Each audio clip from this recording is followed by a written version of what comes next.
રુચિતા ચૌહાણ આપ સૌનું હાર્દિક સ્વાગત કરું છું। સમાચારને વિસ્તારપૂર્વક જોતા પહેલા નજર નાખીશું આજના મુખ્ય સમાચાર પર। નેપાળ ફ્લેશ ફ્લડ અંગે વડોદરાના સાંસદ અને ભાજપ યુવા મોરચાના રાષ્ટ્રીય અધ્યક્ષ ડોક્ટર હેમાંગ જોશીનું નિવેદન। ફ્લેશ ફ્લડને કારણે કૈલાશ માનસરોવરના યાત્રીઓ લાપાત।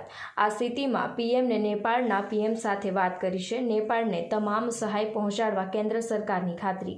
ટ્વિટર પર ઇન્ડિયા ઇન નેપાળના હેશટેગથી મદદની મુહિમ શરૂ।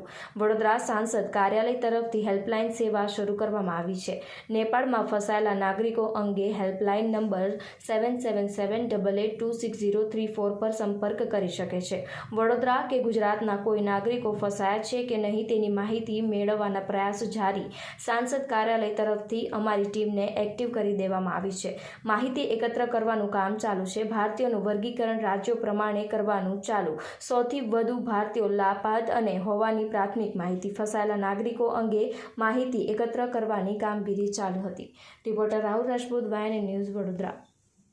જે પ્રકારે તિબેટની અંદર ભૂકંપ આવ્યો, એવેલાન્ચ આવ્યો અને એના પરિણામ સ્વરૂપ નેપાળમાં જે ફ્લેશ ફ્લડની પરિસ્થિતિનું નિર્માણ થયું, આ પરિસ્થિતિની અંદર ઘણા બધા જાનમાલને નુકસાન પહોંચ્યું છે અને આપણા દેશના યશસ્વી વડાપ્રધાન શ્રી નરેન્દ્ર મોદી સાહેબે નેપાળના પ્રધાનમંત્રી સાથે પણ વાત કરી અને રેસ્ક્યુ ઓપરેશન્સ માટે અને રાહત સામગ્રી મોકલવા માટેની રજૂઆત પણ કરી છે અને શક્ય એટલી તમામ મદદ ભારત સરકાર દ્વારા પણ કરવામાં આવશે એ બાબતની ખાતરી આપી છે।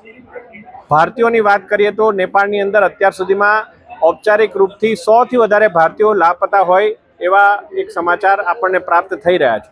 એનું રાજ્ય પ્રમાણે વર્ગીકરણ હજુ બાકી છે, પરંતુ આ સમગ્ર પરિસ્થિતિની અંદર વડોદરા લોકસભાના કોઈ પ્રવાસીઓ હોય, આ વડોદરા લોકસભાના પ્રવાસીઓ જો તેઓ ત્યાં અટવાયા હોય તો એમના માટેની એક હેલ્પલાઇન એ વડોદરા લોકસભા સાંસદ કાર્યાલય દ્વારા 7778826034 આ નંબર ઉપર એક નિયત ફોર્મેટમાં આપ જો વોટ્સએપ કરશો તો માનનીય મુખ્યમંત્રીશ્રીના કાર્યાલય અને વિદેશ મંત્રાલય સાથે મળી સંકલન કરી અને એમને શક્ય તમામ એટલી મદદ પહોંચાડવાનો અમે વિનમ્ર પ્રયાસ કરીશું।